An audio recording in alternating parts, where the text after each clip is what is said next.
If you were to make the bear case for crypto, what would it be? So we fundamentally believe that crypto is a technology, not an asset class. And so if you look at crypto through the lens of truly blockchain and distributed ledger technology, I think there's very little bear case for that. Is this thing on? Yesterday's price is not today's price.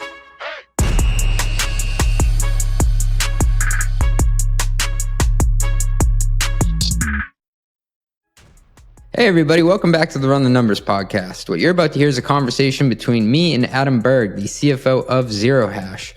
For 60 minutes, I grill him on why crypto doesn't work. I'm just kidding. I don't do that. Adam is a delightful guy who takes us through the evolution of infrastructure for financial services and how it's evolved over the last 10 years, specifically how crypto has sped up this adoption.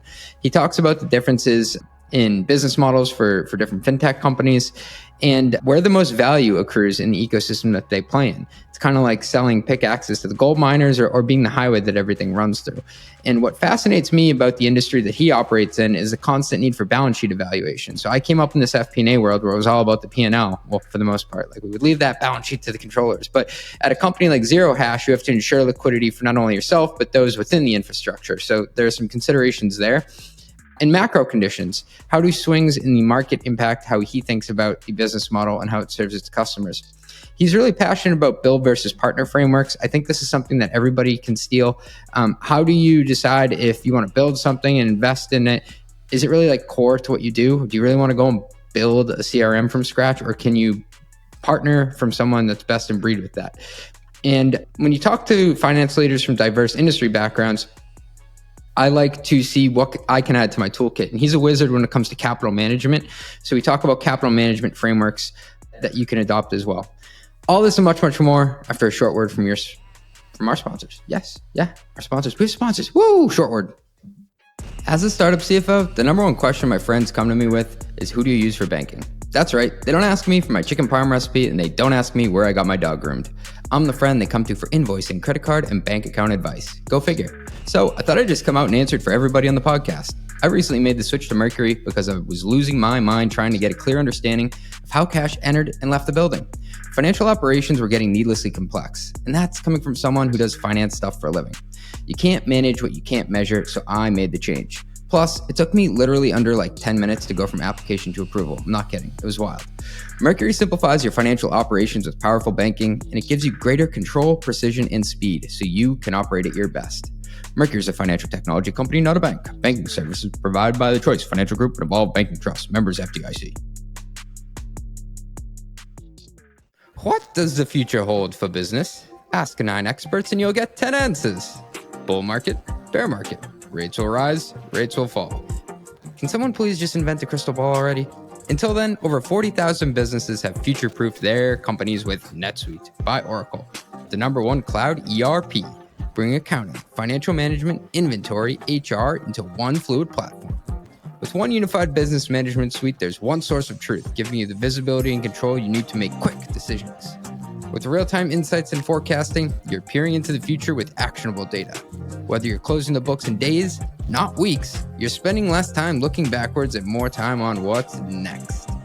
If you listen to this podcast, you'll know I ask CFOs all the time to rep their tech stacks, and I would say almost every one of them use NetSuite. And that's what I would use too.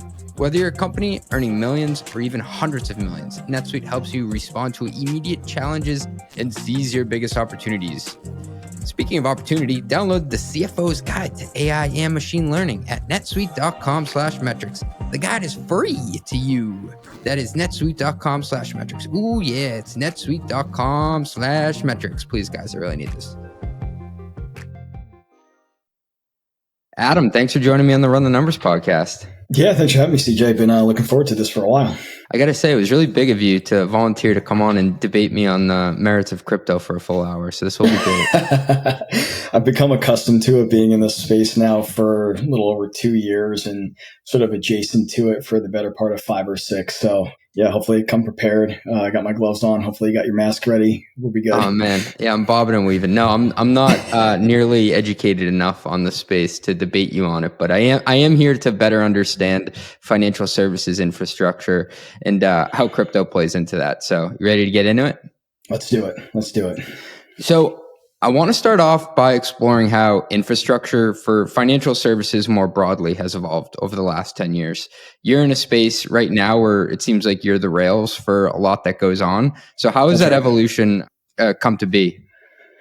Yeah, it's a really good question because I think it can kind of get lost in sort of the evolution of traditional financial services and then into kind of the next wave of Web3 financial services is that the dynamics that we're seeing today at play have persisted, I think, for a long time. They're just moving at a velocity that we haven't seen really ever. But if you think about what the kind of equivalent financial services provider to a fintech was 20, 30, 40 years ago, at the time, you didn't really have a lot of options. If you wanted to launch a suite of financial services products, you were typically building those in-house. And so you had to spend a lot of capital, bring in a lot of resourcing, have kind of the expertise up and down the stack in order to launch an effective financial services product, being it deposit accounts, investment products, kind of more traditional banking card products. And then you started to see an evolution where there were what we would call today like incumbent financial infrastructure providers. Think of those like FIS, Fiserv, Jack Henry's. Right. They've built really large, well-established infrastructure businesses globally. And so you had this shift you had to build it in-house originally to, I have an option now. I can choose to build it in-house or I can partner with, a provider who can do a lot of the development work. They'll have the engineering resources, the expertise. They typically have big research arms, so they stay on the forefront of the evolution of the space.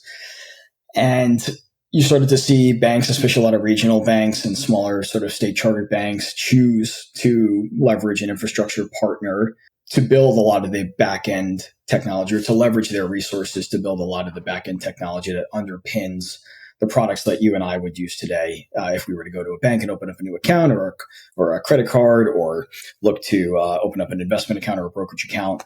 There's a lot of back-end technology service providers that most people have never heard of, but are really kind of at the core of allowing those services to be offered widespread as they are today.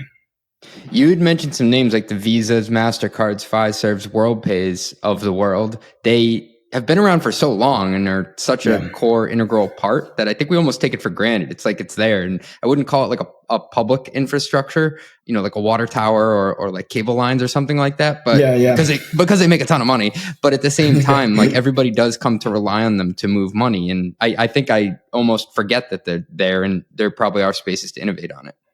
Yeah, that's right. And so, and again, I have a tremendous amount of respect for the businesses that those companies have built. I mean, they truly do underpin nearly every form of value transfer that exists today. And I would say what really sort of upended some of that, or at least helped the industry innovate there, was the creation and adoption of blockchain technologies like what Zero Hash does. So, at Zero Hash, we're a fintech infrastructure provider. So we offer a turnkey API and SDK stack that allows businesses to embed access to financial services products, digital assets, stable coins, fiat services natively within their own user experiences. And so, some of our platform clients include big names like Stripe, Interactive Brokers, Franklin Templeton, Shift4. And actually, just today, we announced our partnership with BlackRock through our partnership with Securitize, which we are powering the on and off ramp into and out of the BIDL fund that BlackRock offers. And so I would sort of make corollaries to what sort of the FISs, the Fiservs, even some of the like WorldPays, checkouts, et cetera, have done in traditional financial services over the last decade or two, to what we are doing now, leveraging blockchain technologies to facilitate the more quick, efficient, and expedited transfer of value for users like you and I, for businesses as large as the BlackRocks, the Stripes, the Franklin Templetons, the Interactive Brokers of the world are all leveraging this technology to better facilitate that seamless transfer of value. Congrats on that. I was pumped when I saw it on LinkedIn this morning. I was brushing up on your bio. Appreciate it. I mean, when someone drops a name like BlackRock, that tells you this is here to stay. This is a true on-ramp. This isn't like a temporary thing where planes are taking off and hoping it works. It feels like this infrastructure is not only net new, but it's durable. That's correct. Yeah, you're seeing companies the size of those like BlackRock and Stripe, Interactive Brokers, who have been around for decades, making the investment in this technology because they truly do believe that it's going to continue to underpin the innovation economies and again, as we keep talking about value transfer, that really is one of the core value propositions of blockchain technology. There's certainly the applications for sort of decentralized finance as well, but there's also the concept of like distributed ledger technology, which big banks, financial services institutions have been adopting over the last 5 years to really, at the very least, make their back-end operations or the back-end transfers of value or settlement processes more efficient. And that could come at a lower cost, or it could come at sort of quicker settlement timings. There's a lot of different iterations or forms in which blockchain technologies can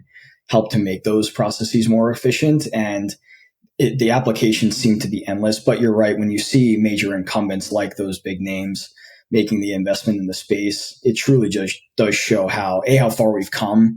I would argue we have way more to go, though, even than where we are today. And B, that there's demand out there for these products or services, or at the very least, the manner in which these products and services are being made available to customers. You see all these big banks in the news who are also buying into like ETFs and different ways to move value that have to do with the Web3 environment. If I was the skeptic and to push back at them and I said, how much of it is them truly believing it's the future versus them making a bet that this is too big if they are wrong to miss out on, what would you say? It's a really good question. I do think that if you're seeing banks like JP Morgan, like Citi, like Bank of America, like HSBC, Wells Fargo, et cetera, who are... Yeah, when I saw Wells and HSBC, I was like, holy shit, these are like what you'd think of as, no offense to them, like legacy banks, like very established international banks with more of a stodgy, reputation. And they're like on the crypto train. I was like, what's happening? No, it's true. And it's also that coupled with the regulatory environment that the largest banks in the world are sort of, I'll call it beholden to, for lack of a better word, for them to make the investment and justify the cost of continuing to innovate with these technologies, especially when they're, not even just within the digital asset space, but any sort of new technologies or forms of technology that large banks like that roll out have to go through tons of regulatory approval processes. And so knowing that going into the development, you're still choosing to march down that path and continue to innovate like that, that to me shows that it's more than just hey, we got to take a bet to see if this works. There's actually like true benefits to the underlying technology itself that banks believe that they can leverage. And I mean, let's be real, like any ways that banks can improve their margins, whether it's on the front end or on the back end, they're going to explore it and they're going to try. And I give them credit for doing that despite a lot of the regulatory pressures that they probably get when they are exploring these new technologies. Yeah. And so to answer your question, I think I think they truly believe that it's here to stay. And I actually believe that the applications of blockchain technology for some of the largest financial institutions are actually going to be applied in ways that most of us won't even see. But you'll feel it in various ways. It could be that your transaction fees are lower. It could be that the time to settle transactions, whether they're on the blockchain or not, will be much quicker and therefore will yield benefit for us. But it's not something that you're going to necessarily see visibly on like a front end app. Yeah. Thank you for walking through that, because me, armchair expert over here looking at these banks make these moves, I'm like, are they buying a ticket to the fair for optimism or is downside protection because they don't want to miss out because it's such a large opportunity? And Adam, you just hit on something right there around the evolution of how value is stored and moved. How much of this, because you said it's moving very rapidly right now, probably faster than we've ever seen, how much of that do you think is because of Web3 versus it was just going to happen at some point anyway? I do think that Web3, or sort of more clearly the evolution and adoption of blockchain technologies, be it decentralized applications or the sort of more back end applications of blockchain technology, like distributed ledger technologies that a lot of the big banks are starting to build and execute on. I think that really did accelerate the adoption of these new forms of value transfer, or like expedited the arc at which we got to the point that we're getting to, if that makes sense. So if we were going to get to a point where there was this concept of distributed ledger technology, layer ones, layer twos that can facilitate the nearly instantaneous transfer of value over some network, which today is the form of a blockchain network. I think that the evolution of blockchain technologies over the last 5 years has materially accelerated that arc, and that we are in a place now today where, had blockchain technology not been invented or as widely adopted, could have taken decades for us to get to. So I think it's materially shortened that cycle. Yeah, I hate when people ever compare technologies and like what we do in tech to war, because we're not actually fighting anything. But there are anecdotes about certain technologies like the microwave, or certain aviation technologies coming out of like war, because it pushes things forward at a certain pace. And I think there can be these exogenous, pushes from different technologies that come up that bring other things along, like the banking system, which is known to go so slow. That's right. Yeah, I do think for better or for worse, conflict, but more in the form of like competition, I think is what really accelerates that arc. And that's certainly what we've seen in the digital asset space. I mean, especially because the costs of entering the space are materially lower than they were if you wanted to start a fintech company 10 years ago versus today. If you were forming your entire stack on top of blockchain technology or distributed ledger technology, I mean, your cost to come to market and your time to market are materially accelerated today. And I think that helps with that sort of competition cycle. It can be better. It can be good or bad. You can, I think a lot of what these new forms of technology have done have like reduced those entrance costs, but it's also made it easier for, I would call it, not great forms of that technology to come to market. And then you need the market to help self-select out of that. And so there's been obviously a lot of noise in our space over the last few years. And I think the companies that have withstood the test of those different market cycles, including like our company Zero Hash, are the ones that didn't get overly exuberant when things were really good or ripping higher, but weren't overly fearful when things maybe turned negative. And part of that is a function of how you, stand up your business and the economics of your business. But a lot of it is also just having a true like core of what you're good at and what you believe you can execute on, and sticking to that across cycles. And so I think we're at a point now where, prior to, maybe 2 years ago or so, where a lot of that sort of self-selecting in the market has happened. And what you're seeing is the true companies who have built successful models continuing to execute and capture market share in ways that others who maybe were a little overly exuberant during the peaks weren't able to. Hey, thanks for listening. We'll be right back after a word from our sponsors. Being an operator is not for the faint of heart. It often feels like you're jumping out of an airplane and building the parachute on your way down. CEOs, CFOs, COOs, and BizOps leaders feel my pain. That's why I joined Operators Guild. It's home to more than 1,000 of the most elite, high-growth operators in the world. Think the Special Forces for business scaling. Members have access to over 150 in-person events across all 25 global chapters. The modern startup founder, CFO, and COO are really just multidisciplinary problem solvers, which is why having the best problem solvers together has created the ultimate diversity intelligence of any operator group in the world. Operators Guild gave me the chance to meet my own personal board of directors, people I can bounce ideas off of, and their online forum allows you to get answers from your peers as questions pop up.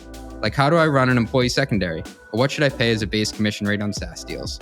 I've made great friends through attending their highly acclaimed OG Summit, and frequently attend their online masterclasses taught by the best tech operators in the business. Join Operators Guild and access the Navy SEALs of high-growth business scaling, a group built by operators for operators. Learn more and apply at operators-guild.com. That's operators-guild.com, and tell them CJ sent you. They'll hook you up. Annual planning season is upon us. That's right, my favorite time of year. And it's not just about setting goals for the coming year. It's about ensuring you have the right tools in place to measure and achieve those goals. As a SaaS CFO, I know having access to reliable, real-time metrics is crucial for my annual planning process. That's why I'm so excited to partner with today's sponsor, Maxio. Maxio is a billing and financial operations platform that helps subscription businesses reconcile bookings, billings, GAAP revenue, and SaaS metrics automatically. By the way, guys, bookings, billings, GAAP revenue, not the same thing. Got to get them straight. Because these numbers are the foundation of your financial models, it's important to have quick access and trust that they are correct. Don't let the complexities of SaaS finance and accounting slow you down. If you want to start 2025 with the right tools, check out Maxio by visiting maxio.com/run the numbers. That's maxio.com/run the numbers. Request a demo through our link to support the podcast, ya boy, and receive a 10% discount on your first year with Maxio. That's maxio.com/run the numbers. maxio.com/run the numbers. Please, guys, I really need this. Okay, serious question for all my accounting pros here today. Are you doing what you were hired to do? What I mean is, do you have time to actually be a business partner, or are you buried in tedious manual tasks just to get your journal entries prepared every month? I know how that feels. Leapfin's here to help with that. Leapfin is accounting automation software that automatically prepares and posts reliable journal entries. And that's just the beginning. High-growth businesses like Reddit, Canva, and SeatGeek choose Leapfin to eliminate manual tasks, accelerate month-end close, and enable accounting leaders like you to provide faster insights that will help your company grow. If you're battling messy transaction data from Stripe, Adyen, Shopify, Apple Pay, and other PSPs, and then battling again to get it all into NetSuite, go to leapfin.com to watch their short product intro video. And if you like what you see, request a 15-minute conversation to learn how accounting automation can help you and your team. Check out leapfin.com today. That's leap like jump, fin like shark. I just made that up. I hope they're okay with it. Leapfin.com. And speaking of business models, so my core job on this podcast is to ask stupid questions for the benefit of listeners. So we've had a bunch of wonderful fintech CFOs on, the likes of Matt Newcomb from Chime. Yeah. We've had on CFOs like Michael Linford from Affirm. We've had on your friend Alex from Ramp. Yeah. And if I had to map this out, I believe you are what we would call, I have to look at this, a B2B to C business model. That's right. Is that right? That's right. And there's some interesting dynamics in operating a B2B to C model. So really the way I would describe that is that our commercial relationships are with other businesses. So those other fintech names that I mentioned, like the Stripes, Interactive Brokers, Shift4, Franklin Templetons, et cetera, is where we have our commercial relationship with. But part of the benefit of establishing a B2B to C business model is you gain more widespread distribution to a larger audience more quickly than if you were going direct to the consumer yourself. And so, partnering with companies that already have an established presence in their space, whether it's in the payments vertical, remittances, brokerage, money market funds or fund management, et cetera. We partner with those companies who already have the market presence and the distribution, but are looking to embed new forms of technology to access their products. That's where we play in. So I like to say that we really have a B2B revenue structure with a B2C cost structure, which can be complex to manage, but I think if you structure things the right way, and especially in our space, because we're truly an infrastructure provider, I think that is the best model for a company like us in our space. Can you say more about that? So your revenue then comes from those partners. That's B2B. Then the B2C part, how does that impact your costs? So if you think about in the case of a brokerage app who might be embedding digital asset services, where Zero Hash is the regulated backend provider, the technology provider, we also are kind of the regulated entity in the back end. So we have obligations from a compliance and the KYC perspective to properly onboard and due diligence and KYC users and platforms before they go live on the Zero Hash platform. And so you can think about if we're basically onboarding any end users like you or I who might be transacting on a brokerage or a retail trading app. And so there's a certain amount of operational support that's needed in order to run the compliance, our compliance process, our KYC processes, our AML processes. any support that comes in. If you had an issue with a transaction, if it's related to a digital asset transaction that Zero Hash is supporting and providing the settlement and liquidity services for, we need to be able to support that flow and that customer support flow. And so we really need a CX team and a global support model that can support both the B2B relationships, which is more of a relationship management dynamic, as well as the B2C, which is more of a consumer retail support model. It kind of feels like you have an enterprise business development sales motion, like heavy hitters at the top, but then you have a much wider funnel for all the people that you have to service on the other side. That's correct. That's right. And like I said, it does come with a certain cost structure that you need to manage alongside a more B2B revenue model. But the benefit of doing that, like I said, is you have that distribution network to end consumers, and you get access to that at a much quicker clip than if you were to build a direct B2C model. And I think for an infrastructure business like ourselves at Zero Hash, that's the most optimal model for us to ensure that we're able to continue to grow and scale revenue really efficiently, grow recurring revenue really efficiently, but allow us to maximize the distribution of our services as widely as possible. Is your revenue recurring or reoccurring? Like transaction based, it happens a lot, but at different amounts and at different times? It's actually both. And so we do capture recurring revenue in the form of monthly SaaS-like fees from our platform partners. And then you also have upside on transaction-based revenue where Zero Hash is earning a spread or a fee related to relative to the transaction volumes that we're processing on our platform. And so that's another beneficial outcome of running a B2B2C model, is that if you structure it the right way, of course, you have recurring revenue in the form of SaaS fees, and you have more variable type revenue or reoccurring revenue, as you stated, or transactional revenue, as we call it, that is tied to consumer activity on the platform. And so there's obviously a lot of benefits of having that structure. One is that when you're in a down cycle in markets, I mean, this happens in all markets, not just digital assets or crypto or stable coins, but in traditional financial services or equities and rates, et cetera. When volatility is lower and volumes are lower, you have that downside protection in the form of those recurring SaaS fees to help sustain the business, to help continue to innovate and grow.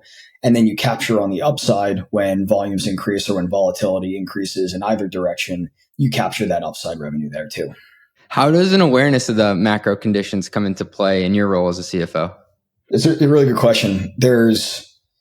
You have to be ready for multiple cycles at any given point in time. And something that we've always invested in at Zero Hash is ensuring the stability and resiliency of our tech stack so that when there comes times of peaks in volumes across the platform, we're able to sustain it with no downtime. We're able to continue to process transactions, to source liquidity, to provide settlement services, to custody digital assets without any hiccups or interruptions. And so I think having a good pulse on what's happening in the macro allows you to prepare for when that comes, but also just to ensure that your business is resilient when that time comes, because you can't always predict it. In fact, most times you can't predict when it's going to come. You just know it will at some point. And then, also a good example, maybe a more qualitative one, is it's been I would call a challenging environment in the banking sector for digital asset companies to find, good bank partners. And something that Zero Hash has always prided ourselves in and put a lot of resourcing and dedication to is ensuring really strong relationships with our bank partners and ensuring that we have any operational support covered that we need to with our bank partners, and ensuring adequate redundancies, but also good partnerships that allow us to scale our businesses and our products into new jurisdictions, into new use cases. And so I say that because the macro or the market can be more than just what's happening in sort of the markets, quote unquote, relative to the asset classes that you support, but also the general macro related to macroeconomics, banking, the regulatory environment obviously is critical in our space to ensure that we are staying on top of and ahead of as much as we can as well, and having proactive discussions with our regulators whenever we are looking to launch a new product or offer a new service or enter a new geography. What strikes me is naively, I came into this conversation expecting you to say, Adam, oh, well, I manage macro situations by always having a handle on my liquidity and cash for any swings there. But what you hit me with at first is we need the resiliency of our tech stack. That's a really cool thing to hear from a CFO. Yeah, and I think, not to take away from the gravity of managing capital and liquidity, it's certainly an important dynamic for any CFO or any finance executives to manage. And we can certainly talk about that too. I just think that if you're building an infrastructure technology, at its core, you need to be able to offer that technology as often as possible, really 24/7. I mean, we operate a 24/7 operational and support model here at Zero Hash, but you also want to know that the last thing you want to do is have end customers who go to put through transactions and there's downtime because of market volatility. I think any even semi-sophisticated user on the other side would be like, well, why didn't you prepare for this? Like, you knew that you were in a environment that has a lot of volatility, whether it's macro or markets driven. You should be prepared for that. It's almost table stakes for a company like us. And so ensuring that at its core and ensuring that we're investing in that is really important. If you get that wrong, managing the liquidity and capital is sort of, takes a back seat almost, because you don't even have the volumes and the flow that are needed to support that. And so, I think that's why they're both very important. Now, certainly managing capital and liquidity in our space is super important.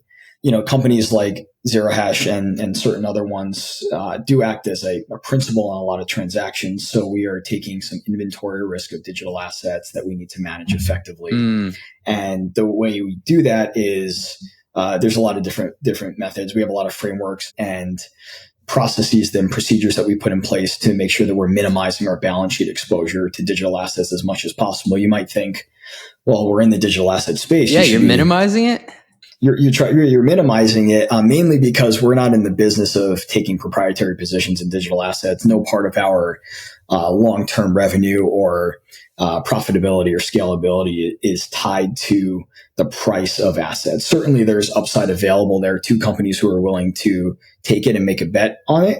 That's not what we do. I mean, as an infrastructure provider, you should be agnostic to the direction of activity. You should be providing the technology across all market cycles and across as many forms of that technology or asset classes as you can. And so something that we did really early on is at our company is we have a financial risk committee that's made up of senior executives across functions across the company, which is responsible for both managing and setting the balance sheet exposure limits that we will take in any digital asset to minimize the impact of market volatility, really managing market risk in digital assets really effectively on our platform. Having proper alerting mechanisms so that we can ensure before we get to a point where we're hitting a threshold, we knew that we were getting there so we can take action ahead of time if we need to. Putting really robust and strict rebalancing processes in place so that we're not allowing ourselves too wide of a derivation or deviation from our targeted limits and thresholds. And I think for a company in our space, especially as an infrastructure provider, that helps you withstand different market cycles so that we can continue to operate as efficiently as possible, whether asset prices are rallying or selling off. That's smart, because if you're trying to be, you could say, the middleman or selling the axes to the gold miners, you don't want to wake up one day and be exposed and say, oh no, I'm actually like basically a hedge fund, or I'm on the corner of holding this asset and benefiting or suffering from the downswing in the asset prices. That's right. And, something that is still a little more nascent in the digital asset space that's, very deep and well adopted in more in the traditional financial services is truly the concept of hedging. There's not super deep markets to hedge digital asset exposure right now. Certainly you can in Bitcoin and ETH, but we support close to 60 assets on our platform right now. And though there certainly is market concentration in the volume of activity into certain assets like Bitcoin and ETH and others, it's still a little cost prohibitive to hedge that exposure that way. So we tend to take a widespread approach to managing our risk that takes into basically using a toolkit of multiple different hedging mechanisms. But I do think that the best hedging mechanism in and of itself is to not need to hedge or to have as little exposure that you need to hedge as possible. And so that's where we really start at its core. Got it. That's an interesting bit on liquidity. Like I came in thinking that it was going to be more about the balance sheet than the P&L, but thank you for walking me through that. Yeah, absolutely. I feel the smartest people can hold 2 points of view in their head at the same time. And so if you were to make the bear case for crypto, what would it be? So we fundamentally believe that crypto is a technology, not an asset class.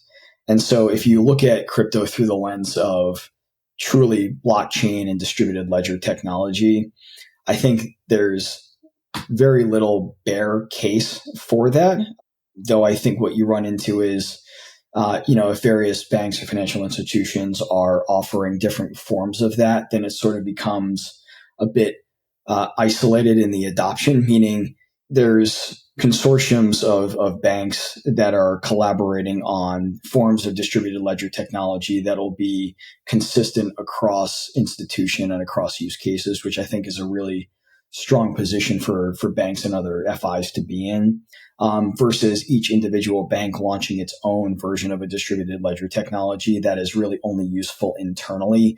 I think the bear case is that you run into companies who either think they can do it better or for whatever reason don't want to share in the adoption of that technology for competitive reasons or otherwise, that you run into a lot of different, very similar but slightly different forms of the technology that I think it limits the use case or the true viability of the technology long term. I think if you view crypto as just an asset class, though, you're kind of sort of severely limiting your sort of belief in the adoption of the technology longer term. And asset classes or various forms of assets, I should say, come and go all of the time. Mm-hmm. And I truly think that you need to look at the utility of crypto more so than just it being an asset class and a store of value as the true value proposition for it. Otherwise, that limiting belief will limit the adoption of the technology broadly.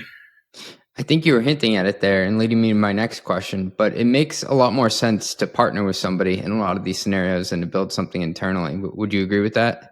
I would. Yeah. I think it takes a lot of introspection from a corporate perspective, if that wasn't too redundant, to really admit what you're good at and what you're not good at. Yeah. And also, I think we like to ask ourselves a few questions when we're in a position where we're deciding, is it better for us to devote capital and resourcing to building something internally versus partner with somebody or partner to acquire? It's what do we do really well? What can we do really well? And what should we do really well? And I think if those three are not in alignment, you should probably look to partner versus build internally. And we try to apply that to a lot of different derivations of technology that we offer. There's things that we do really well. There's things that other companies already do as good as we think we can do it or that we should do it in our space. And then you assess the competitive landscape and make sure there's not going to be, too much overlap there where it could cannibalize either of the businesses longer term. That's obviously a huge factor in that as well. But I do think having that, spending that time to do that introspection is really powerful amongst leadership groups and C-suites to admit what you do really well and what you don't do well. It saves you a lot of time, unnecessary capital expenditure, and resourcing constraints long term if you're able to ask yourselves that early on. I'm having all these flashbacks to homegrown tech solutions that we've built at different companies. Like one company I worked at, we had this thing called MBAT. Everybody knew about MBAT and hated it. It was marketing budgeting automation tool. And it had been developed by the engineers internally for the field marketing teams at this company to basically deploy their budget and track against it. And it was so ingrained that nobody knew how to rip it out.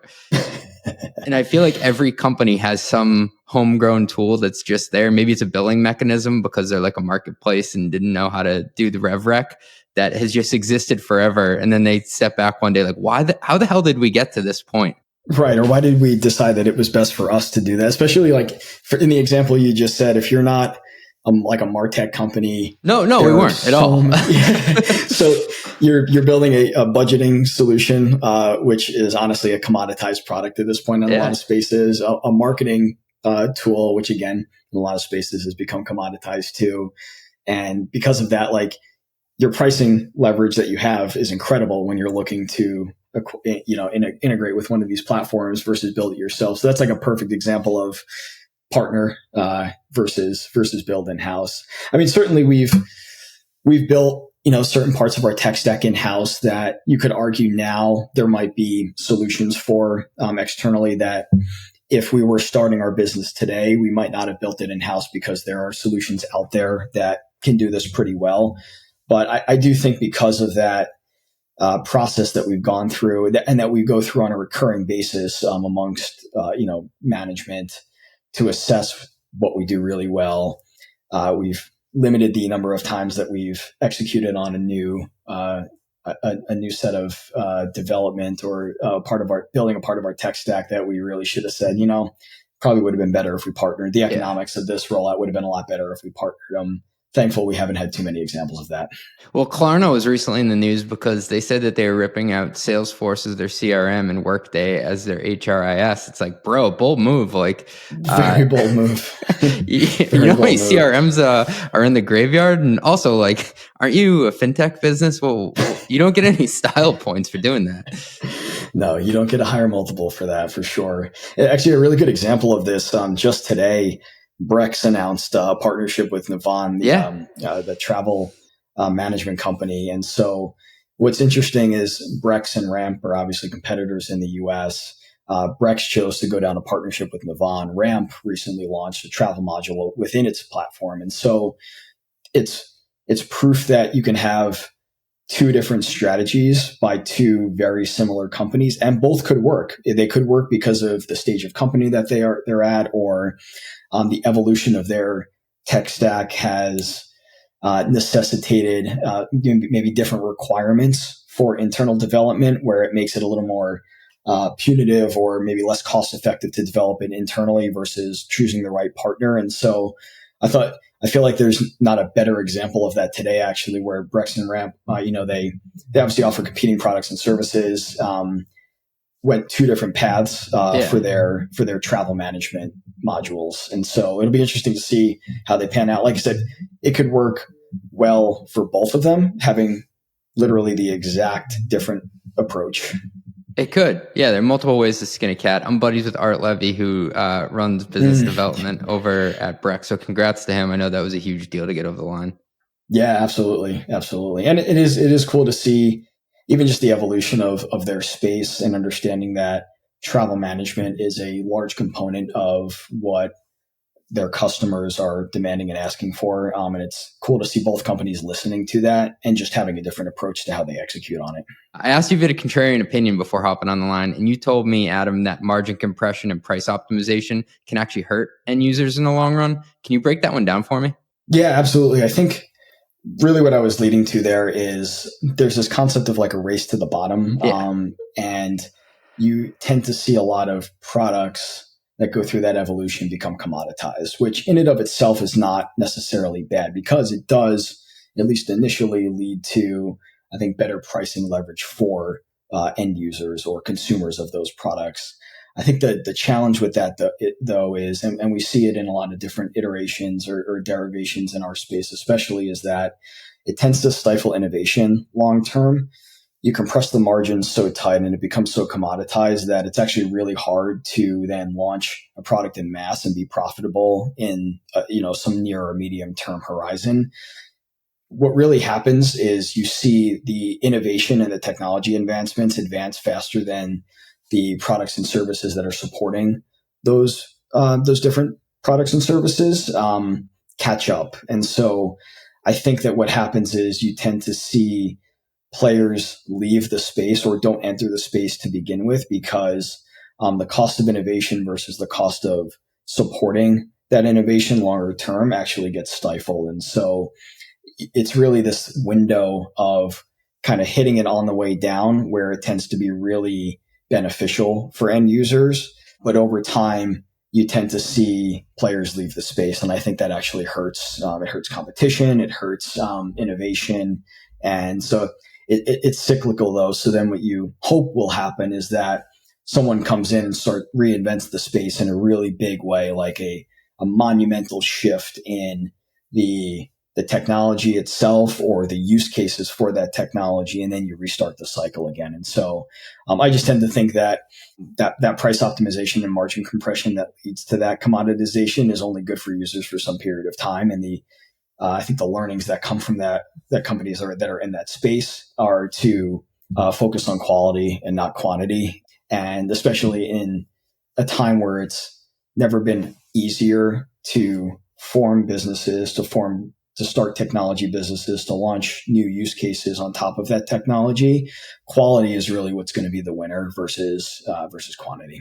So this is how twisted my mind works. When you were describing that, I was thinking about bodybuilders and people on steroids, because what they say is that the muscle, think about the muscles, the innovation, that gets so large, but the supporting resources, which are the joints, you're not able to use like steroids to get those as big to support it. So you have like normal human joints, but you have superhuman muscles, and that's where it breaks down.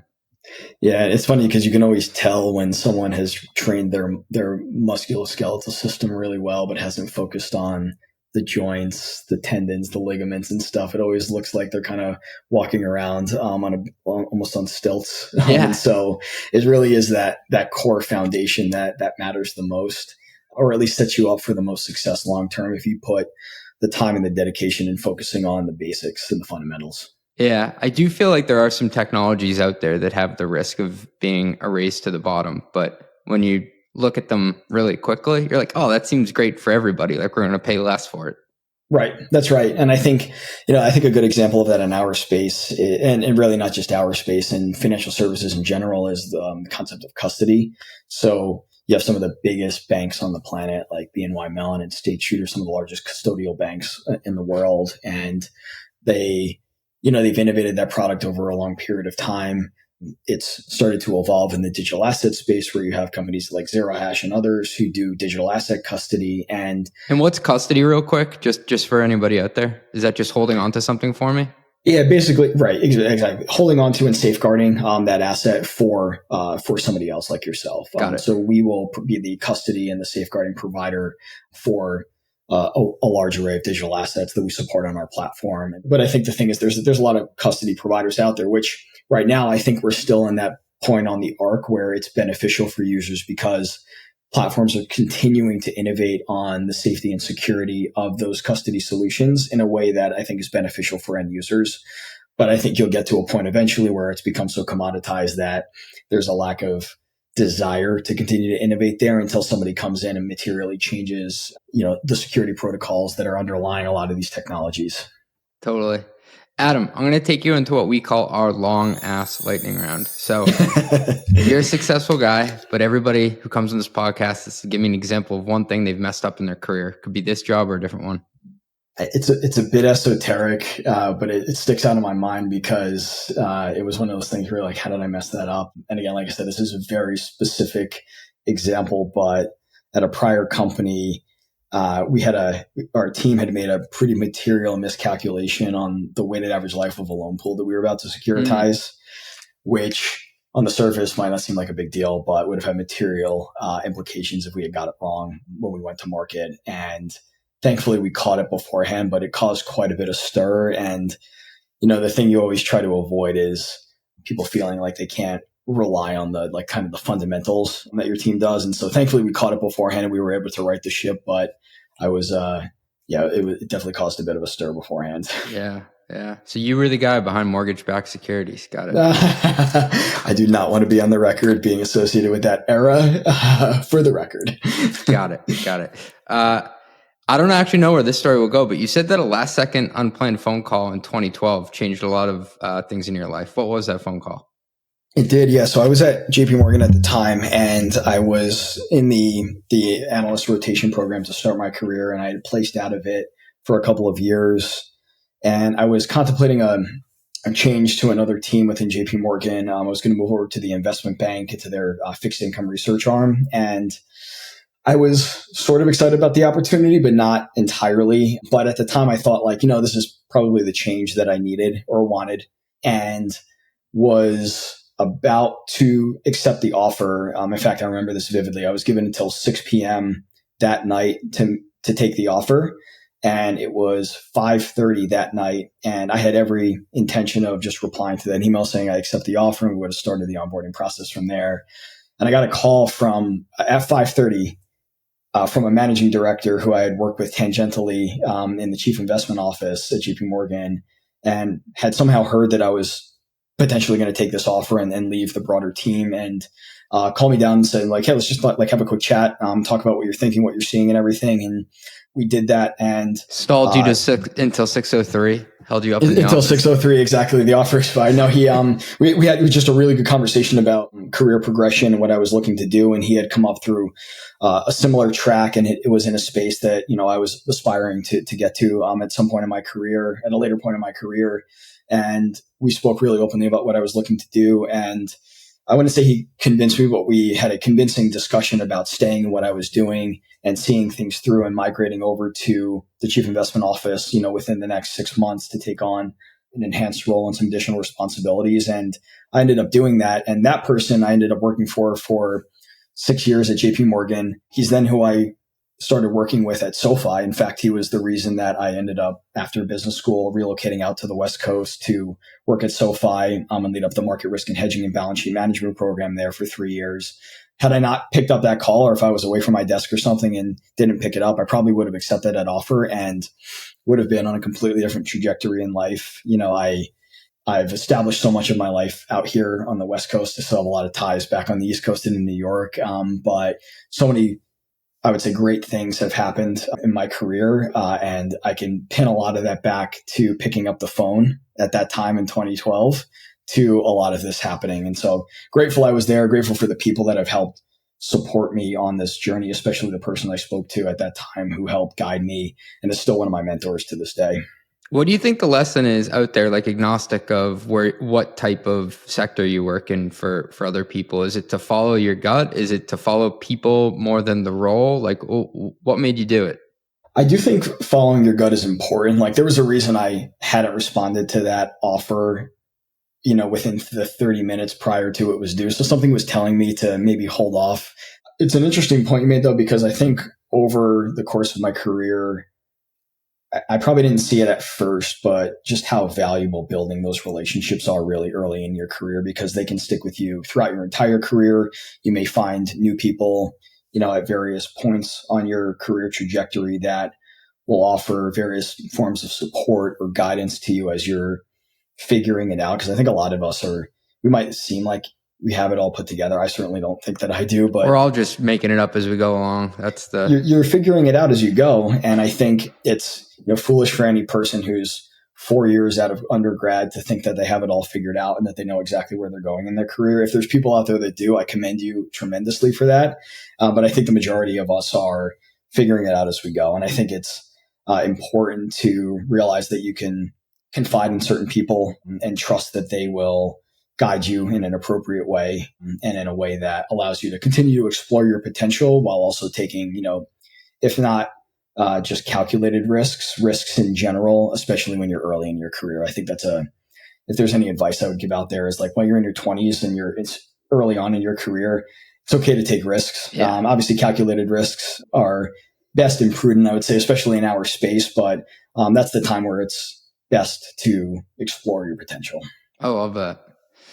Adam, what tools does your finance team use to get the job done today? What's your tech stack look like?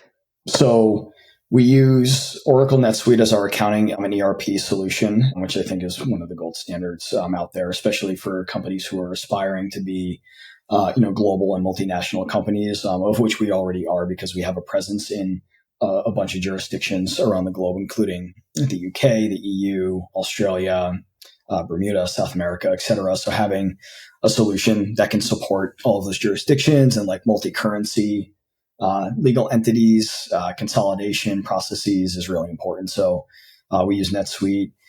We use Stripe for our billing and AR system. Stripe's also a client of Zero Hash, but we leverage their billing platform, which has been great for us to scale those operations. We use Ramp. We do use Ramp for our AP. Honestly, one of my favorite financial software tools out there. They make so much of the AP process and expense management process so easy and seamless, and they just continue to innovate in the space in ways that seem pretty obvious, but they seem to just always be a little bit ahead of it, which is really cool. And then we have a treasury management system that we use, which because we manage a lot of banking relationships globally, it's really important to have a system that can centralize the balance and transaction and data reporting that we need. And so this was a really good example of we looked at building this in-house as well as looking at partnerships, and we ended up going with a partnership. And also we have built some of that in-house too for certain niche use cases where we need even more real-time data availability than even the best treasury management solutions out there offer. And so it's a very tactical way that we went through that analysis that we talked about before. I hope it's better than MBAT. It is better than MBAT. Yeah, we're not building a new budgeting system as a digital asset infrastructure provider. Good for you. Last one I got for you. What's the craziest thing you've ever had someone try to expense? We were contemplating sponsoring something around the first F1 race in Las Vegas. Yeah.